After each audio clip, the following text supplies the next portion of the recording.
to the Jane Live Miracle Medicine 365 live show on a Thursday. Today we've got a really, really special guest, Errol Weiner, and Errol has been with us many times. In fact, together with Diptiben, we ran a series called The Turning Point. And I suppose I could have really called this evening The Turning Point as well. However, anyway, you know, we're just going with the flow and the river is flowing. So it is actually another Turning Point event. And, you know, it's really an honor and a privilege to have all of you here today from around the world. I can see quite a lot of people have signed in, and really lovely to have you all here. And we all are waiting with bated breath to hear more from Errol. I did post his recent post to his group on Tuesday, and he's going to really go into all of that information with us a little bit later after my introduction. So we've you know, you've whet our appetite, and you know, we are going to really enjoy more, I think, explanation, and it's always super to have Errol live. So I think insofar as this group is concerned, and our aim and our willingness and our wanting to purify ourselves, get to higher states of consciousness, and live authentically, originally, organically, you know, using more and more plant-based foods and growing our own food and that kind of thing, and getting closer to nature and connections on all those levels, interdimensionally, past and present and future as well. You know, we do detox ourselves with the wonderful 365 Healthy by Choice products, nature made. We nourish ourselves with the super plant-based foods as well. And, you know, focus on our water, pure water, pure oxygen where we can, and even pure thoughts, because, you know, our cells are little batteries, and they're full of life force, and they have their own vibration, and we're only as good as our cell vibration at the end of the day. So I've done many talks on let's get our body charged, let's get the adrenals charged, let's shift out of chronic fatigue. And this is a wonderful time, a wonderful conjuncture to do that. And I'm going to share a little bit about myself as well, and just what's sort of really been going on in the last 3 months. I haven't been posting as prolifically as usual either, and it was, you know, sort of divine intervention that created all of that. And I think this continuous evolving space within the morphogenic field. Morphogenic metamorphosis means shifting from, you know, the old negative paradigms that are not serving us into the new paradigms that are going to serve us. And this is very much Errol's talk this evening. So the caterpillar to the butterfly, it's the same DNA, but a different representation. And I think that's really, if you're going to look specifically at a tangible way to focus on what's going on right now, is we're getting rid of the caterpillar. It served its purpose. We're now launching ourselves as butterflies, same DNA, but different representation, different vibration. And, you know, as the old dies, the new resurrects. And, you know, there's many turning points, and this is a very significant one. And I'm, as I said, very glad to have Errol around us for this. So Errol, I know you're listening too, but the last 3 months, I kind of call it a divine diversion. And I've spent a lot of time on creativity and, you know, morphing myself into newer, higher, different spaces, my surroundings, my thoughts, my home especially, and getting things onto a much higher vibration and getting rid of the old. I mean, you must see I've changed things. It's not the same anymore at all. And I must have been leading up to this not knowing it. And Errol, I haven't told you, but we some of us wear this time crystal device, which is a piezoelectric time crystal, and it holds your scalar wave, and also allows one to repair old damaged emotions in the past and come through to the future with premonitions, and see the future and come into the present and manifest. So I honestly do believe that this time crystal I've been like a rocket in a new space, in a new dimension, and recreating the space for me to live in this new dimension. And as I said, I mean, I only realized now, I joined the dots. It was preparing for the time now where we could cast away the old and move into the future. So, thank goodness for divine diversion is all I can say. And thank goodness I listened to it. But there was no debate about not listening to it. I just did it. And so it's been a wonderful experience, and especially now with this recent full moon, sun moon, and the next 2 sun moons that are following, a very auspicious time right now. And far be it for me to kind of speak on Errol's subject, but I'm going to warmly welcome Errol right now to our group, the 365 Thursday Jane Live, and I'm going to hand over to Errol because he has lots of knowledge to share with us, an emphasis on knowledge. He's going to explain the word to us in a moment. Errol was the astrologer at Findhorn at the very top of Scotland. And those of you who are not sure what Findhorn is, please go and Google it and you'll see a very, very special place. Errol's an author and he consults. He does lots of natal chart readings. And I must say, has inspired me along the way. And also the knowledge he gave me regarding my children.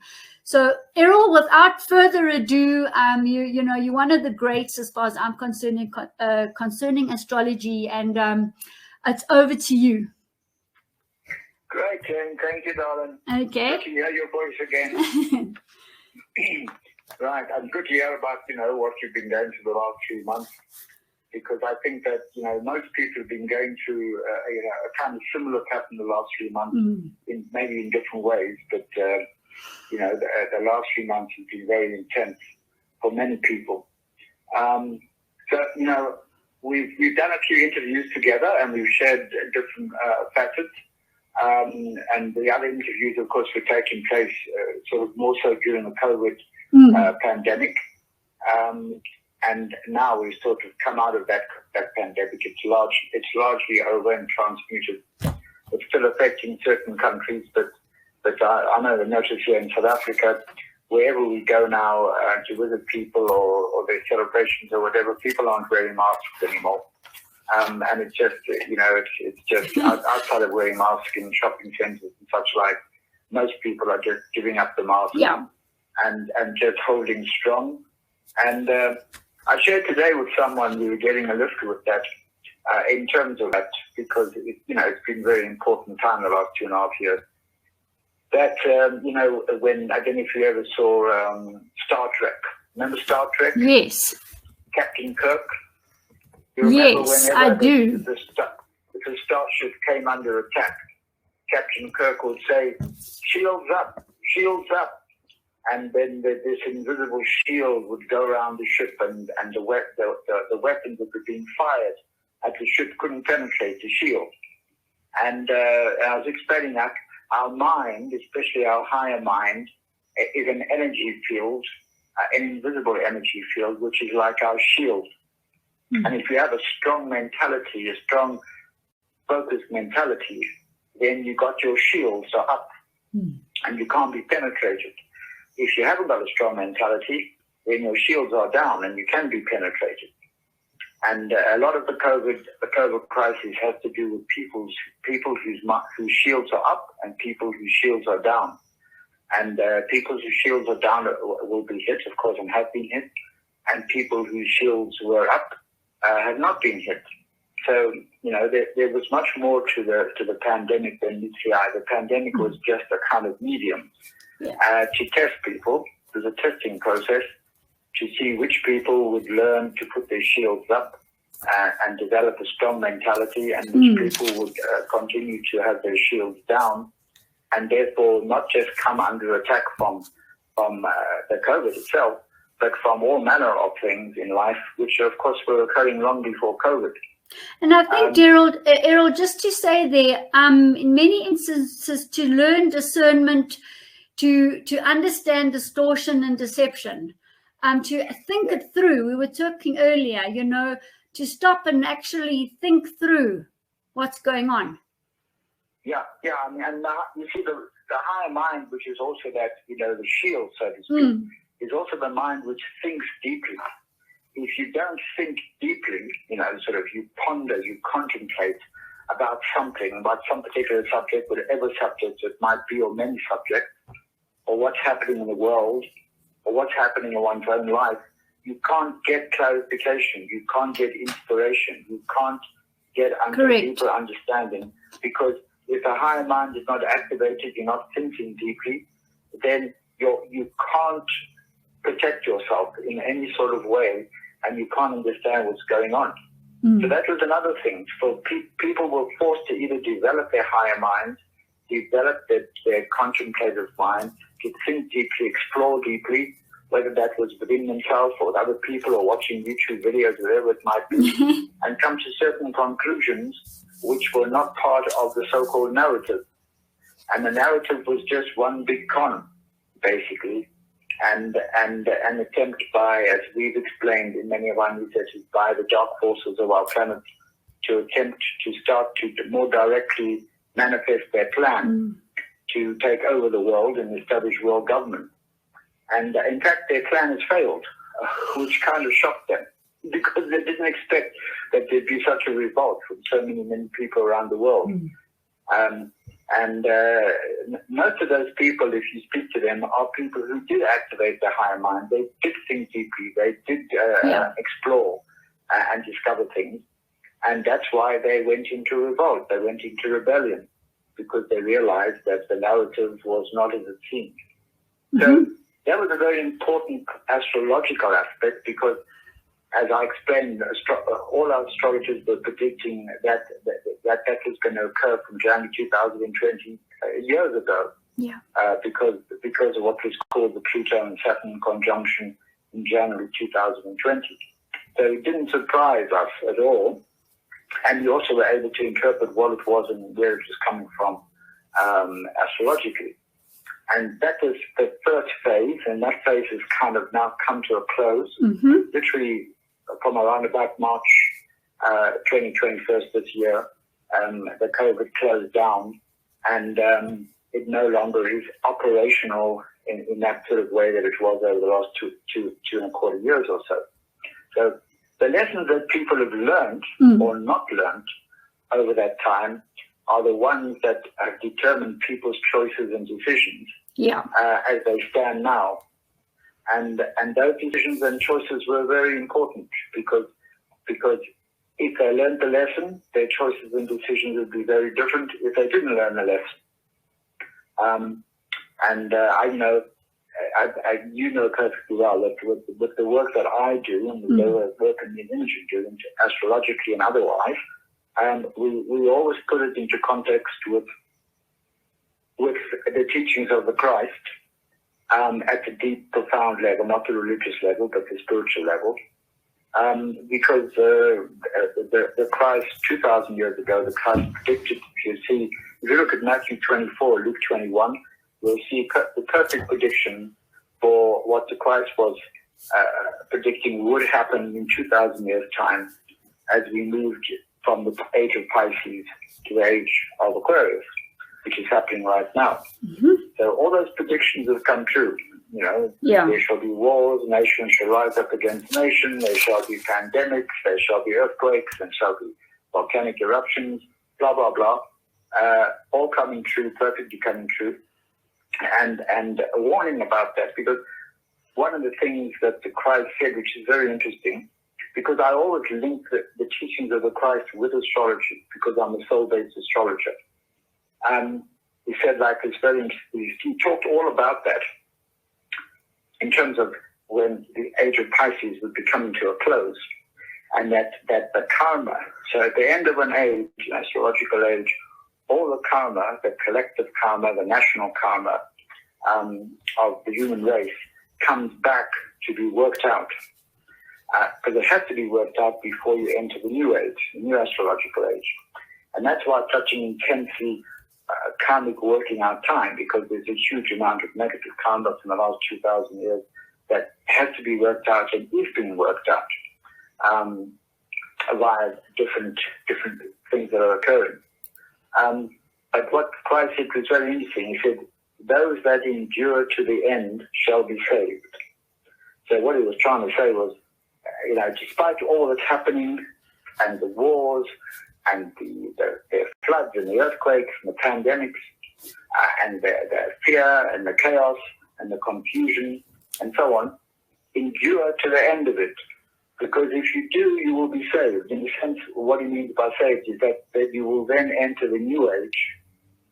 And by entering the new age itself, you will be saved, because that's what being saved means in terms of what the Christ is sharing about. Yeah.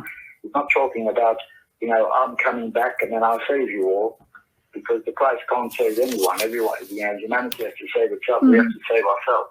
But if you endure to the end of that karmic working out of the last 2,000 years, then you will enter the doorway of Aquarius, which will be a very different age, and automatically there will be shelter, which I like to call the saving grace as a consequence of that. So that's where we are at the moment, right there, hey? Right in it. Right in the peak cycle. At that threshold, the pinnacle of the threshold. Yeah, so it's very intense for people, and people have been going through, of course, everyone's been going through a difficult time. There's no one who will say I have not been going through a difficult time because of what's been occurring, because it hasn't just been affecting the planet or humanity or nations. It's been affecting every single individual, every single couple, every single family, every single institution, the political climate, the economic climate, the social climate, the religious climate. Everything has been affected. No one has been not affected, because everyone is part of humanity, and therefore everyone is being affected by what's taking place. So when this Jupiter-Neptune conjunction in Pisces was going to occur, which was on the 12th of this month, the 12th of April, astrologers knew that because these two planets, Neptune and Jupiter, co-govern Pisces. So to have a conjunction of the two planets which co-govern Pisces, one governs the soul of Pisces, which is Neptune, one governs the personality or the outer expressive side of Pisces, which is Jupiter. When they make exact conjunction and came into the exact same degree in Pisces itself, then that would be the sort of peak cycle of this ongoing dissolution and collapse of the old age of Pisces and the old world order and the old political order and the old economic order, and so on and so on and so on. Which we see. And it's happening now, but it'll take about 3 months to unfold itself. Through this month, through May, through June, into July, before people see its manifestations in a more direct fashion. But it's happening already, and people will experience a sense that, for example, certain things in their life are not working anymore.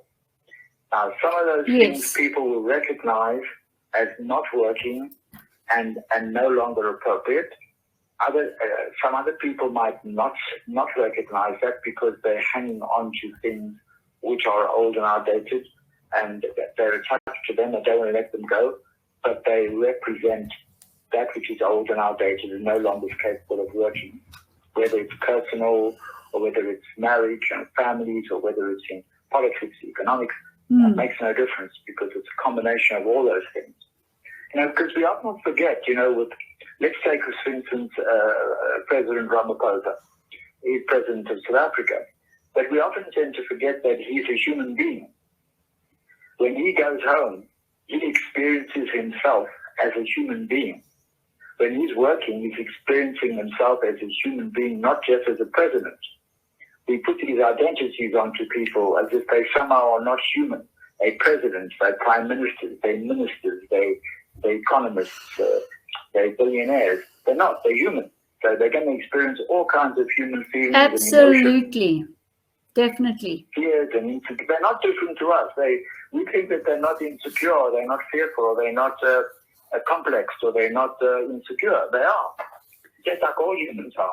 Sure, Errol, sometimes the most sick people are the most apparently wealthy, apparently abundant. And, you know, when you dig down and you find out really what's there, you know, there's, you know, they're living on credit, and they on, you know, 11 medications, and, you know, they've got brain fog, and sometimes the simplest people are the more happiest, you know. Yeah, absolutely. It's never as it seems. Yeah, I mean, they wear, you know, all the men who are prime ministers or presidents, etc., wear very posh suits with lovely ties and fancy shoes. And you look at them, and the psychologists that they employ know that if they look very posh and very well dressed, many people tend to get conned by looking at them and thinking, oh, this man, this woman is secure. They haven't got any fears. They've got no insecurities. They've got no complexes. But they have. They've all got it. And they just obviously repress it. But it's good to know that, because it's good not to simply judge them as being presidents or prime ministers or billionaires. They're human with all the human fallacies that every human being has got. And when they go home every night from their work, back to their wives or back to their husbands or back to their children, those fallacies come out, those complexes come out, those conflicts come out. But of course, it's all in the background, so you don't see it, but it's happening. So all this is happening with people, and most people don't reveal when these things are happening, because then people are going through stuff, emotional stuff, mental stuff, sexual stuff, financial stuff. Very few people openly reveal these things. Correct. This is part of the person's secret, behind-the-scenes shadow life, which they have to deal with by themselves and or with their family, etc. Because it's too complex often to share with other people. But everyone's going through that without actually revealing to anyone else that they're going through that. And that's part of what's been happening, that people are being forced to confront what's called their shadow, a hidden aspect of their life and their lives, and deal with it rather than run away from it. So before COVID, there was no major excuse. There were excuses, but there was no major excuse to actually force people inside themselves. But with COVID and lockdowns and all the rest of the stuff, people were forced back into themselves and forced to confront themselves, to confront their partners, to confront their children, both in the positive sense and the negative sense, and learn all the lessons that normally people tend to avoid and try and escape from by excess working, always being busy, always running around, and so on and so on and so on. And now, like, you know, huge numbers of people, maybe hundreds of millions of people are now working from home, no longer working out there, and are having to confront themselves and confront their partners and their children, etc., on a daily basis, which is a good thing. It's intense, it's difficult, it's conflicting, but it's a good thing because it gets people to become much more self-aware. So the Jupiter-Neptune conjunction is kind of, we've reached the peak now of what might be called the completion of the old cycle of Pisces, in every sense of the word, and things are going to now dissolve and collapse very, very quickly out of the blue over the next few months or so. So people should, you know, everyone has to look and see what's no longer working in their life, and probably hasn't been working for a long time in any case, and realize that it's not going to work. It's part of an old world, an old system, an old thought pattern, an old belief system, and so on.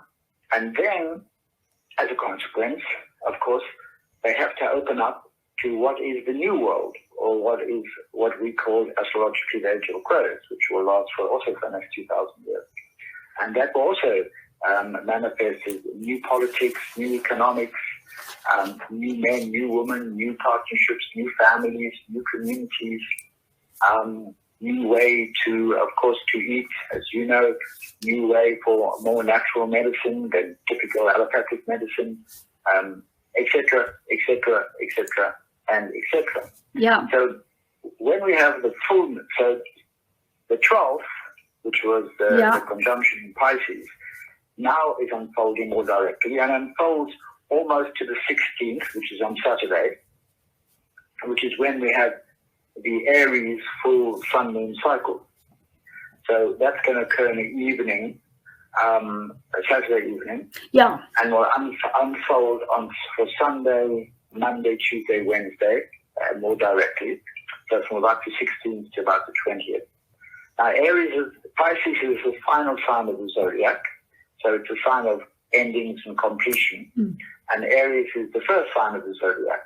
So it's the sign of rebirth and renewal and new beginnings and resurrection, which is why the Aries full moon cycle always falls at the same time as the Jewish Passover and the Christian Resurrection Festival.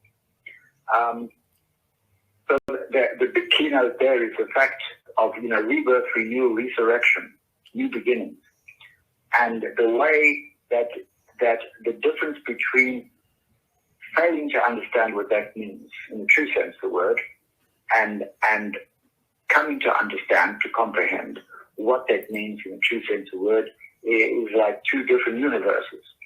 Because the Jewish people, because I was born a Jew, so I know this. I gave it up a long time ago, but I was born a Jew, so I know the ins and outs of the Jewish people and Jewish culture, is that the Jews are celebrating Passover, which is like 4,000 years ago, when they came out of Egypt, which was the end of the age of Taurus, into the beginning of the age of Aries. That's 4,000 years ago, 2000 BC to BC. And that's why the ram's horn is the symbol of the Jews. In the synagogues, the rabbis blow the ram's horn because it symbolizes Aries, which is governed by the ram, and it symbolizes the age of Aries. The only problem is the Jews don't know that. They don't understand about the astrological ages. So they're not doing things consciously. They're not blowing the ram's horn because it's connected to the age of Aries when the Jews came out of Egypt from Taurus to Aries. And then you have this very interesting process of Moses. You see, these are all, it's interesting with history because history comes from his story. Yeah. So all history is based upon his story. Very few her stories. His stories, and they're not based upon fact. They're based upon myth. They're based upon concepts. They're based upon stories that are passed down and changed over time. And, you have the story, so we were all brought up with the story of Moses goes up Mount Sinai, God contacts him on Mount Sinai, he gets the 10 Commandments, he comes down the mountain, and then he sees all the Jews are worshipping the golden calf, or the golden bull, which is Taurus, by the way, it's a symbol of Taurus, and he gets furious, very Jewish, very typically Jewish, and he throws the tablets down and destroys them. Not a very good symbol for the Jews. And basically, what happened was that Moses, who had been who was Prince Moses in Egypt, was initiated by the Egyptian priesthood.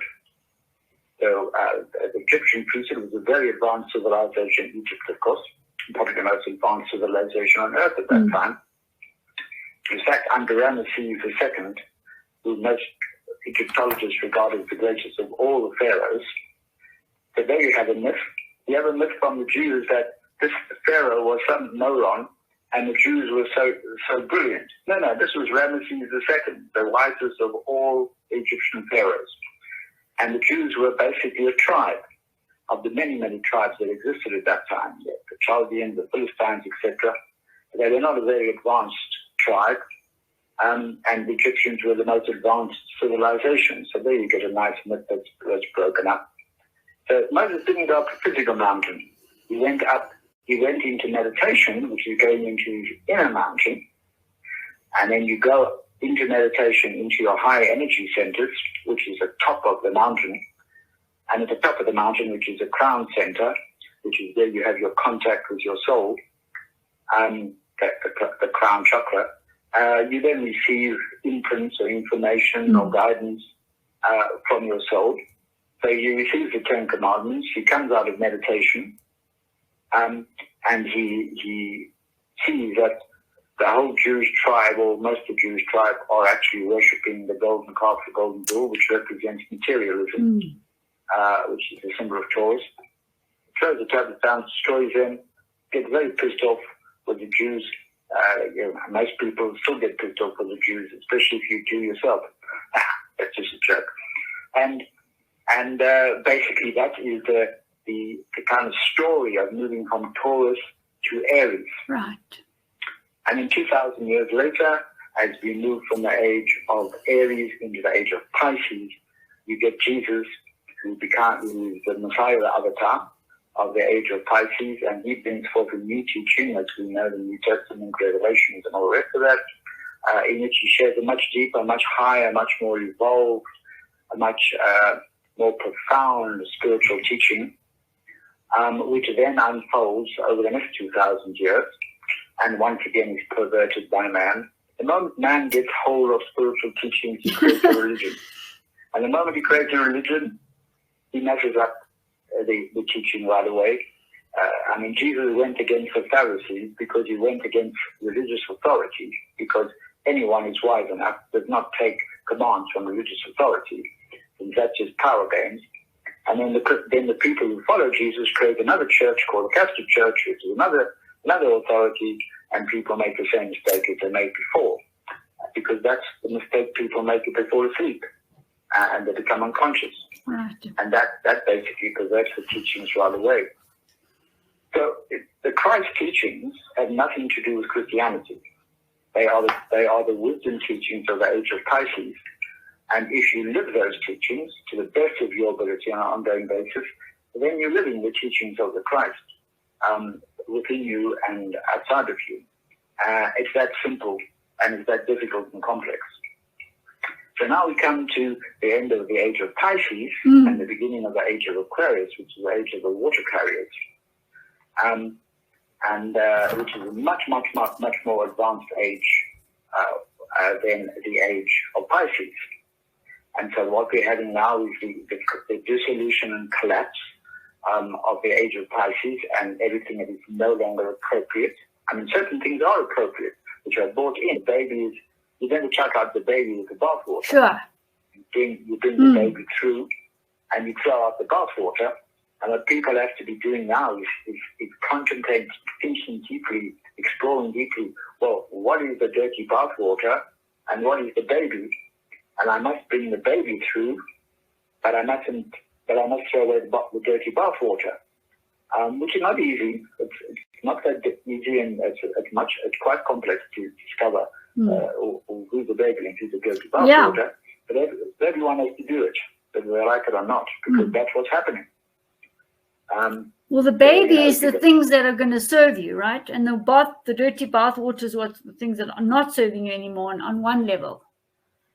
Yes, absolutely. If selfishness is dirty bathwater, to be of service and to be selfless in an intelligent, loving sense, of course, is the baby. To meditate is the baby. To run around like an idiot, like a headless chicken, is the dirty bathwater. Yeah. Not to think deeply is dirty bathwater. To think deeply and creatively is the baby. So in that sense, it's not that difficult, to be able to discern which is the dirty bathwater, and to let it go to the best of your ability and bring through the baby. Yes. And then you come to the Aries.